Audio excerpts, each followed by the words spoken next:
sejahtera bagi kita semua. Yang terhormat Bapak Staf Ahli Bupati Bojonegoro, yang kami hormati Bapak Kepala Bagas Bangpol Kabupaten Bojonegoro, yang kami hormati Bapak-bapak narasumber, moderator, dan seluruh hadirin seminar wawasan kebangsaan. Kami sampaikan, izinkan kami melaporkan kegiatan yang dilaksanakan pada siang hari ini.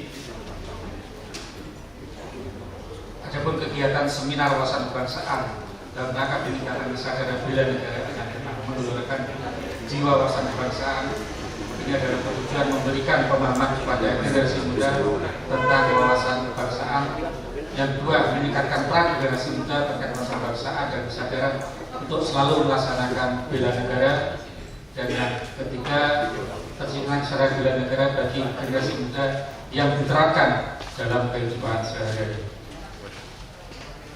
Bapak Ibu yang kami hormati, kegiatan ini diikuti oleh 50 peserta. Yang pertama dari resimen mahasiswa, ini ada Unugiri, Unigoro, Setia Cendekia yang berbaju merah itu. Kemudian dari BEM, ini ada Unugiri, Unigoro, Setia Cendekia, IKIP, PGRI, Stikes Iksada, Stikes Habro, STIT Muhammadiyah, Akbit Raja Besi, Universitas Terbuka, Stikes Raja Besi, dan Stayat Amir.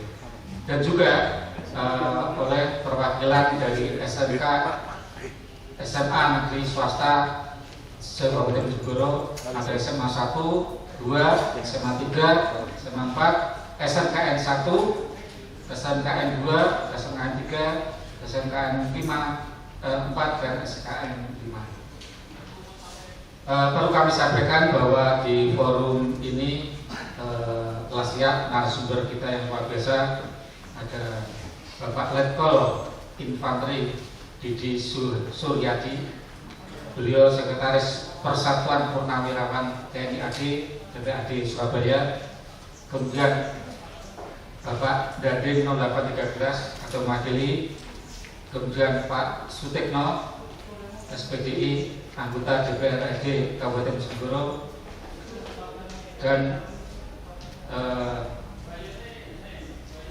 kami nanti dari Bagas Bangpol Kabupaten Bojonegoro. Arti pemantapan wawasan kebangsaan. Kenapa Bagas Bangpol Bojonegoro sampai merasa harus mengundang rekan-rekan anak-anakku, adik-adikku, untuk memahami tentang wawasan kebangsaan dan bela negara. Sadar, Bojonegoro mendeklarasi sebagai kota produktif. Bojonegoro produktif. Produktivitas tidak mungkin akan tercapai kalau stabilitas tidak kondusif. Salah satu menunjang kondusifnya stabilitas di wilayah itu adalah apabila warga negaranya atau masyarakatnya memiliki kemantapan kebangsaan dan semangat bela negara. Omong kosong. Produktivitas itu kuncinya stabilitas. Stabilitas akan menjamin keberlangsungan pembangunan. Pembangunan akan memberikan pertumbuhan. Pertumbuhan akan memberikan kesejahteraan. Tetapi pertumbuhan dan kesejahteraan akan bisa dicapai apabila stabilitas terwujud terlebih dahulu. Untuk mewujudkan stabilitas itu, warga negaranya, rakyatnya di daerah itu harus memiliki semangat kebangsaan dan siap untuk membela negaranya yang kita breakdown ke wilayah kita, membela Bojonegoro. Kenapa juga Bagas Bangpol harus membuat tema seperti ini? Berawal dari apa kata Bung Karno? Bung Karno mengatakan, perjuanganku lebih mudah karena mengusir penjajah, tapi perjuanganmu itu artinya kita. Beliau mengatakan itu dulu. Perjuanganmu akan berarti dulu. Pada saat beliau mengatakan itu dulu, perjuanganku lebih mudah karena mengusir penjajah, tapi perjuanganmu akan lebih sulit. Kenapa? Karena melawan bangsamu sendiri. Ini yang sulit. Sehingga dari apa yang disampaikan oleh Bung Karno, kenapa beliau mengatakan ini padahal belum terjadi akan, dan ternyata sekarang terbukti. Kenapa? Karena di dalam ancaman saat ini spektrumnya semakin luas, makin kompleks dan multidimensional, terdiri dari ancaman militer dan ancaman non-militer yang keduanya sulit diprediksi. Ancaman militer masih tetap tinggi, sehingga negara-negara di dunia mengembangkan doktrin preemptive strike, yaitu doktrin menyerang duluan sebelum diserang. Padahal doktrin ini bertentangan dengan Konvensi Jenewa tentang hukum perang, karena di dalam Konvensi Jenewa 1946 mengatakan apabila suatu negara akan berperang, maka dia harus didahului dengan pernyataan perang. Itu tidak dilakukan oleh Amerika ketika menyerang rakyat Irak dan Afghanistan. Ketika rakyat Irak dan Afghanistan lagi bogocian, langsung dihantam. Berawal dari situlah akhirnya negara-negara di dunia mengembangkan doktrin lebih baik menyerang duluan daripada diserang. Karuan. Apa maksud dari pernyataan perang itu? Presiden, kalau kita mendapat tantangan perang dari negara A, Presiden lapor ke DPR, Pak Dewan, kita ini diajak perang sama negara A. Oke, siapa takut lawan? Setelah mendapat persetujuan dari DPR, Presiden menyatakan negara dalam keadaan perang. Dalam keadaan perang itu didahului dengan persiapan pengungsian. Anak-anak, ibu-ibu, jompo-jompo tidak ikut perang fungsikan. Termasuk yang tidak ikut perang, jomblo-jomblo fungsikan. Percuma jomblo ikut perang, laporan dia. Terdengar tembakan di mana? Lihat darah mewek seminggu. Ini tidak dilakukan. Tetapi walaupun masih tetap tinggi, ancaman militer ini masih bisa diidentifikasi.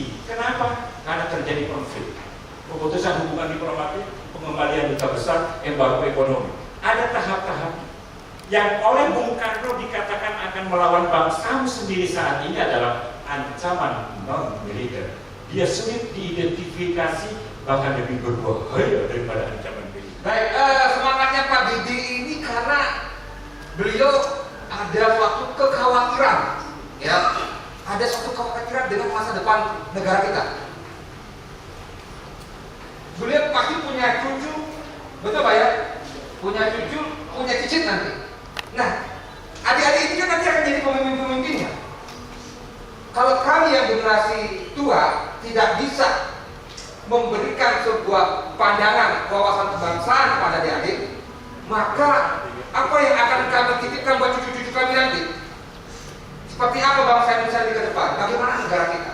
Nah itu kira-kira, makanya semangatnya seperti luar biasa. Ya, adik-adik ini akan menjadi menjadi anggota DPRD nanti, menjadi anggota DPR, menjadi menteri, mungkin akan menjadi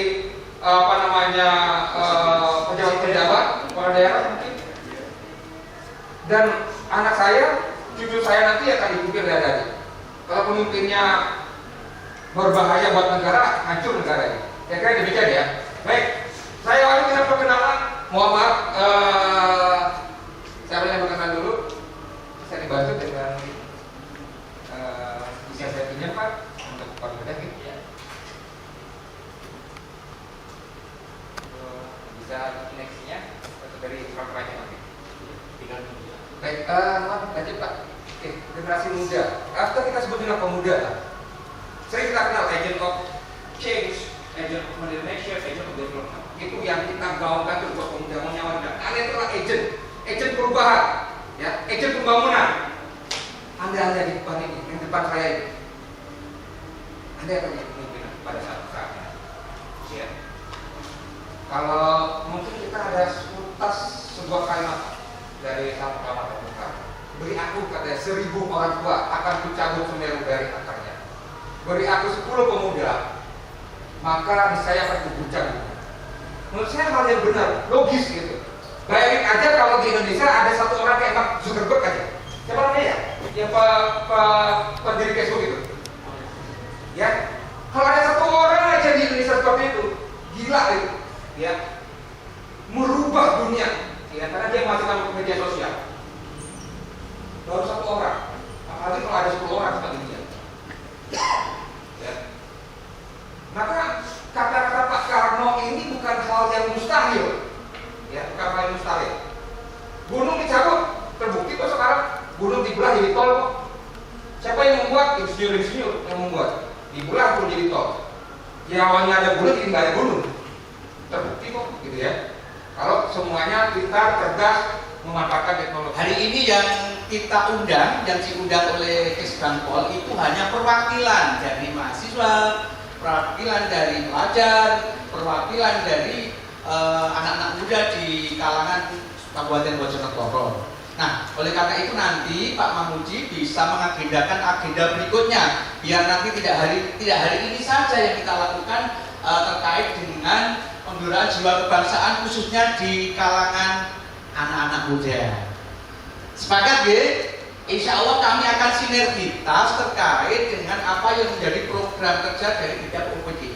Karena hari ini kita yang kebetulan ada di lembaga sebelah di DPRD Kabupaten Bojonegoro, di mana DPRD ini akan memberikan persetujuan dan memberikan dorongan kepada pemerintah daerah untuk meningkatkan dan memajukan khususnya kesejahteraan masyarakat Bojonegoro.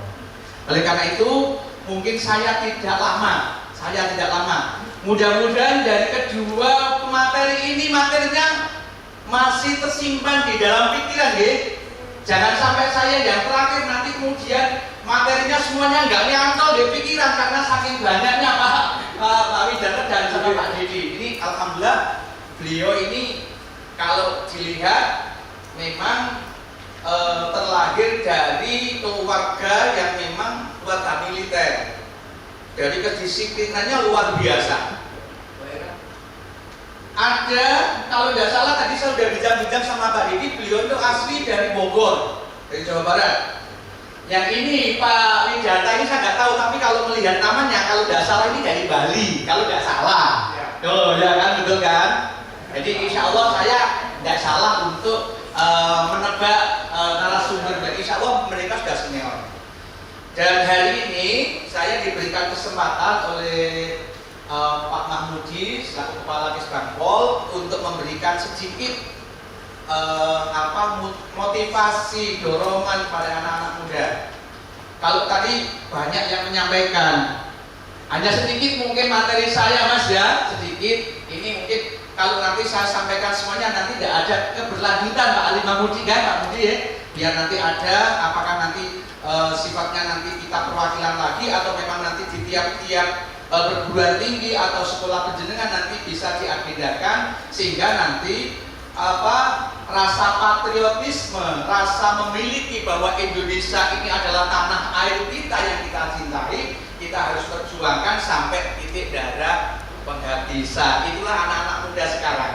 Tapi saya punya prinsip satu, Pak Didi, Pak Widata dan Pak Idris serta Pak Moderator. Semakin kita itu berteman dengan anak-anak muda, maka kita kelihatan muda, ya kan? Walaupun usia kita sudah 40 misalnya, tetapi kita sering berdampingan dengan anak-anak pelajar, khususnya anak-anak SMA. Ketoknya jadi Mas Yazid. Ya, itu yang menjadi semangat kita. Kenapa kita harus semangat memberikan motivasi, memberikan dorongan kepada penjenengan? Karena nun sewu di dalam kaidah Islam, subhanul yaum bijalullah. Pemuda hari ini adalah harapan dan dambaan untuk memimpin masa depan. Hari ini saya menjadi anggota DPR, tadi kita sampaikan. Mungkin gantian penjenengan yang masuk di dunia politik bisa mendaftarkan diri lewat partai politik, kemudian berkolaborasi dengan masyarakat sehingga penjenengan nanti akan dipercaya oleh masyarakat menjadi anggota DPR. Kenapa harus di perpolitikan? Nanti penjenengan akan merasakan bagaimana peran serta kita sebagai warga Bojonegoro dan sebagai warga negara Indonesia.